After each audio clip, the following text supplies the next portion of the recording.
உலகக்கோப்பை தொடரிலிருந்து வெளியேறியது பாகிஸ்தான் அணி. புள்ளிப்பட்டியலில் ஏற்பட்ட முக்கிய மாற்றம். கலவரத்தில் ஒட்டுமொத்த பாகிஸ்தான் நாடு. அதாவது நடந்து வரும் T20 உலகக்கோப்பை தொடர் என்பது இப்போது தலைகீழாக மாறி வருகிறது. குரூப் சுற்றை பொறுத்தவரையிலும் ஆஸ்திரேலியா அணியின் வெளியேற்றத்தை தவிர்த்து மற்ற அணிகளின் வெற்றி தோல்வி என்பது ரசிகர்கள் எதிர்பார்த்ததுதான்.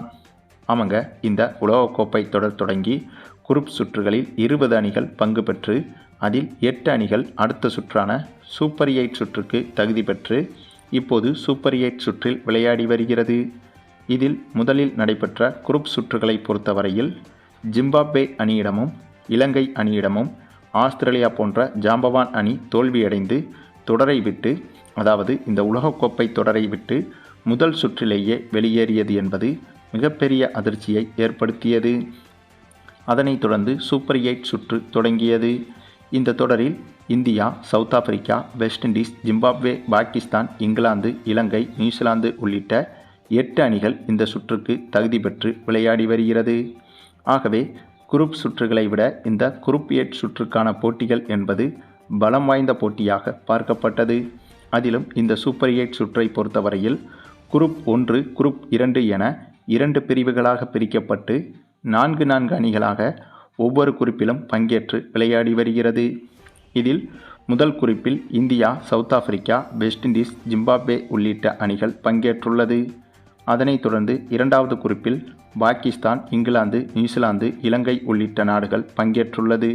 இந்த சூழலில்தான் இந்த சூப்பர் 8 போட்டிகள் ஆரம்பித்தது. இப்படியாக தொடங்கிய இந்த சூப்பர் 8 சுற்றில் சவுத் ஆப்பிரிக்கா அணியிடம் முதல் போட்டியிலேயே இந்திய அணி தோல்வியடைந்து மிகப்பெரிய அதிர்ச்சியை கொடுத்தது. அதுவும் இந்த உலகக்கோப்பை தொடர் என்பது இந்தியாவில் வைத்து நடைபெற்று வருவதால் இந்திய அணியின் சொந்த மண்ணில் சவுத் ஆப்பிரிக்கா அணி இந்திய அணியை வீழ்த்தியிருப்பது இந்திய ரசிகர்கள் மத்தியில் மிகப்பெரிய அதிர்ச்சியாக மாறியது. அதிலும் நேற்று நடைபெற்ற மற்றொரு போட்டியை பார்க்கும்போது இந்திய அணியின் அடுத்த சுற்றிற்கான தகுதி என்பது இல்லாமலேயே போய்விடும் என்றுதான் தோன்றுகிறது.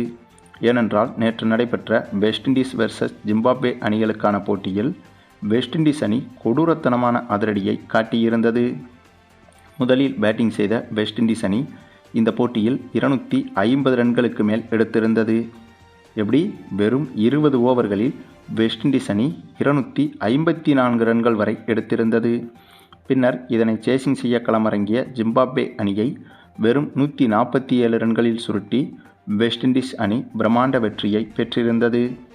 இந்த ஒரு வெற்றி என்பது வெஸ்ட் இண்டீஸ் அணிக்கு மிகப்பெரிய நம்பிக்கையை கொடுத்திருக்கிறது. ஏனென்றால் ஜிம்பாப்வே அணி ஒன்றும் சாதாரண அணியாக இந்த தொடரில் விளையாடவில்லை. ஆஸ்திரேலியா போன்ற ஜாம்பவான் அணியவே அடித்து ஓடவிட்டிருந்தது ஜிம்பாப்வே அணி. அப்படிப்பட்ட ஜிம்பாப்வே அணிக்கு எதிராகவே வெஸ்ட் இண்டீஸ் அணி அதுவும் 254 ரன்கள் குவித்திருக்கிறது என்றால் கண்டிப்பாக இது இந்திய அணிக்கு மிகப்பெரிய சிக்கலாக மாறிவிடும். ஏனென்றால் இந்த சூப்பர் 8 சுற்றில் இந்திய அணி ஏற்கனவே சவுத் ஆப்பிரிக்கா அணியிடம் தோற்றுவிட்டதால் அடுத்து இருக்கும் 2 போட்டிகளில் வெஸ்ட் இண்டீஸ் அணியையும் ஜிம்பாப்வே அணியையும் கண்டிப்பாக இந்திய அணி வெற்றி பெற்றால் மட்டும்தான் அடுத்த சுற்றுக்கு தகுதி பெற முடியும். ஆனால் நேற்றைய போட்டியில் வெஸ்ட் இண்டீஸ் அணி அடித்த இந்த ஒரு அதிரடியை பார்க்கும்போது இந்திய அணியால் வெஸ்ட் இண்டீஸ் அணியை வீழ்த்த முடியுமா என்ற கேள்விகளும் எழுந்துள்ளது. அதே சமயம் வெஸ்ட் இண்டீஸ் அணியின் ரன் ரேட் என்பது கிட்டத்தட்ட 6 ரன் ரேட்டை தொட்டுவிட்டது புள்ளிப்பட்டியலில். இது இந்திய அணிக்கு கூடுதல் சிக்கலாகத்தான் உருவாகியிருக்கிறது. அதற்கு காரணம், ஒருவேளை வெஸ்ட் இண்டீஸ் அணிக்கு எதிரான போட்டியில் இந்திய அணி வெற்றி பெற்றுவிட்டாலும் கூட அதற்கு பிறகு வெஸ்ட் இண்டீஸ் மற்றும் சவுத் ஆப்பிரிக்கா அணிகள் மோதும் போட்டியில் வெஸ்ட் இண்டீஸ் அணி வெற்றி பெற்றுவிட்டால் ரன் ரேட் அடிப்படையில் சவுத் ஆப்பிரிக்கா அணியும் வெஸ்ட் இண்டீஸ் அணியும் தான் அடுத்த சுற்றுக்கு தகுதி பெறும். ஆகவே இப்படிப்பட்ட இடியாப்ப சிக்கலில்தான் இந்த சூப்பர் 8 சுற்றில் இந்திய அணி சிக்கியுள்ளது.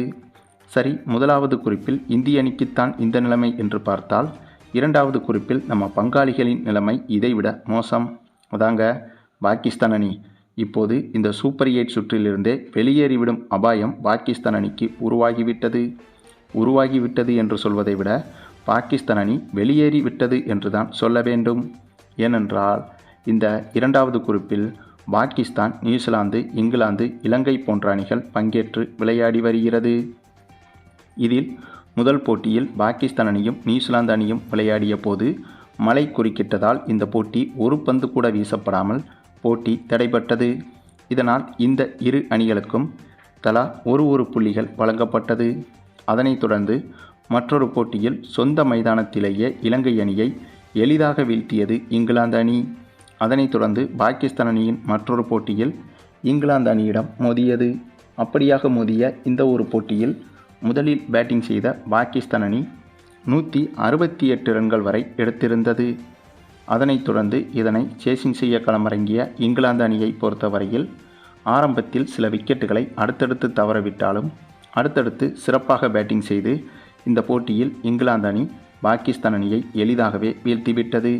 இதன் காரணமாக கிட்டத்தட்ட இந்த குரூப் 8 சுற்றை பொறுத்தவரையில் பாகிஸ்தான் அணி 2 தோல்விகளை அடைந்ததற்கு சமமாகிவிட்டது. என்ன ஒன்று, இந்த இங்கிலாந்துக்கு எதிரான போட்டியை முன்னிட்டு நடைபெற்ற வார்ம் அப் மேட்சில் தான் இப்படி ஒரு தோல்வியை அடைந்தது பாகிஸ்தான் அணி.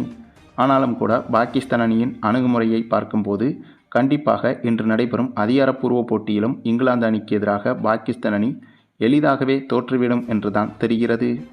ஆக நியூசிலாந்து அணிக்கு எதிரான போட்டியில் மழை குறுக்கிட்டு போட்டியை தடைப்படுத்திவிட்டது. இப்போது இங்கிலாந்து அணிக்கு எதிரான போட்டியிலும் பாகிஸ்தான் அணி தோல்வியடைந்து விட்டது. ஆக அடுத்து இருக்கும் இலங்கை அணிக்கு எதிரான போட்டியிலும் கூட பாகிஸ்தான் அணி வெற்றி பெறுவது கடினம்தான். ஏனென்றால் இலங்கை அணியின் சொந்த மைதானத்தில்தான் பாகிஸ்தான் அணி இலங்கை அணியை எதிர்கொள்ள இருக்கிறது. ஆகவே அந்த போட்டியிலும் பாகிஸ்தான் அணி வெற்றி பெறுவதற்கு வாய்ப்புகள் என்பது குறைவுதான். ஒருவேளை அப்படியே வெற்றி பெற்றாலும் கூட 3 புள்ளிகளில்தான் பாகிஸ்தான் அணி இறுதியாக இருக்கும். அதே சமயம் நியூசிலாந்து அணி இங்கிலாந்து அணியை வீழ்த்தி இலங்கை அணியையும் வீழ்த்தினால் 5 புள்ளிகளை தொட்டுவிடும். அதேபோல இங்கிலாந்து அணியும் ஏற்கனவே ஜிம்பாப்வே அணியை வீழ்த்தி 2 புள்ளிகளை பெற்றுள்ளது. இப்போது பாகிஸ்தான் அணியையும் வீழ்த்தி 2 புள்ளிகளுடன் மொத்தமாக 4 புள்ளிகளை பெற்றுவிடும். அப்படி பார்த்தால் பாகிஸ்தான் அணியை காட்டிலும் நியூசிலாந்து மற்றும் இலங்கை அணிகள்தான் புள்ளிப்பட்டியலில் அதிக புள்ளிகளை பெற்றிருக்கும். ஆகவே பாகிஸ்தான் அணி அடுத்த சுற்றுக்கு தகுதி பெறாமல் போவது உறுதியாகிவிடும். இதனால் குரூப் 1ஐ பொறுத்தவரையில் இந்திய அணிக்கு மிகப்பெரிய சிக்கலாக மாறியிருக்கும் நிலையில் இந்த 2வது குரூப்பில் பாகிஸ்தான் அணிக்கு ஒட்டுமொத்த சிக்கலும் சேர்ந்து வந்து சமாதி கட்டிவிட்டது என்றுதான் சொல்ல வேண்டும். ஆக மொத்தம் இந்த சூப்பர் 8 சுற்றை பொறுத்தவரையில் பரபரப்புக்கு பஞ்சமில்லாமல் தான் போய்கொண்டிருக்கிறது. அதுவும் இந்த உலகக்கோப்பை தொடர் இந்தியா மற்றும் இலங்கை மைதானங்களில் வைத்துதான் நடைபெறுகிறது. அப்படி இருக்கும்போது குரூப் 1ஐ பொறுத்தவரையில் சொந்த மைதானம் அட்வான்டேஜ் இருக்கும் இந்திய அணிக்கே சவாலாக மாறியிருக்கிறது. அதேபோல 2வது குரூப்பை பொறுத்தவரையிலும் சொந்த மைதானம் அட்வான்டேஜ் இருக்கும் இலங்கை அணியும் குரூப் சுற்றிலிருந்தே கிட்டத்தட்ட வெளியேறிவிட்டது. சரி, நீங்கள் சொல்லுங்கள், இப்படி ஒரு இக்கட்டான சூழலில் இந்திய அணிக்கும் பாகிஸ்தான் அணிக்கும் அடுத்த சுற்றுக்கு தகுதி பெறுவதற்கு வாய்ப்புகள் என்பது இருக்கிறதா? குறிப்பாக நம்முடைய இந்திய அணிக்கு பாகிஸ்தான் அணியை விட வாய்ப்புகள் என்பது பிரகாசமாகவே இருக்கிறது. ஆகவே இந்திய அணிக்கு கூட அடுத்த சுற்றுக்கு செல்லும் வாய்ப்புகள் என்பது ஓரளவுக்கு இருக்கிறது என்று சொல்லலாம். ஆனால் பாகிஸ்தான் அணியால் இங்கிலாந்து அணியை வீழ்த்தி அடுத்த சுற்றுக்கு தகுதி பெறும் வாய்ப்பை உருவாக்க முடியுமா என்பதை பற்றி நீங்கள் என்ன நினைக்கிறீங்கன்னு உங்களுடைய கருத்துக்களையும் கமெண்டில் தெரிவிங்க.